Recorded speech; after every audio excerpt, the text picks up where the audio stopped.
C'est une des mobilisations les plus fondamentales de l'année. Pourquoi ? Parce que passe en ce moment dans les assemblées, à l'initiative du Sénat, donc pas vu, pas pris, ça passe tout doucement comme ça, c'est pas une décision du gouvernement, une loi terrible qui désorganise le modèle déjà extrêmement industrialisé de l'agriculture pour en faire un modèle d'agriculture suicidaire. Alors j'insiste sur le mot parce que ça obligera à réfléchir.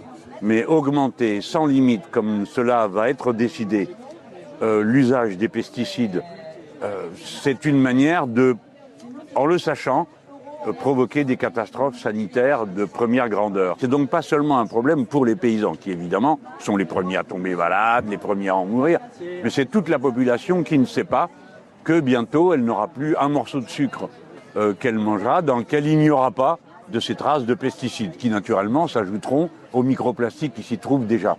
Et ce qu'on peut dire, c'est que l'espèce humaine ne s'adapte pas au même niveau auquel les productions qui lui sont proposées évoluent. Donc, par la force des choses, cela nous fera tomber malades de toutes sortes de maladies. Et je trouve que c'est une des choses les plus graves qui puissent nous arriver que de nous empoisonner sans le savoir, à petite dose, en mangeant. Je sais que un certain nombre d'agriculteurs de l'agro-industrie n'aiment pas qu'on parle comme ça. Mais leur comportement est d'une manière générale assez irresponsable.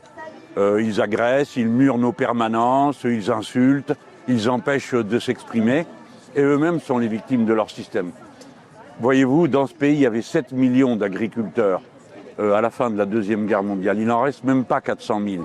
Quand l'accord Mercosur va passer et quand ce modèle d'agriculture va se généraliser, chaque jour, comme c'est le cas actuellement, des paysans atteindront la limite de ce qu'ils peuvent encaisser économiquement.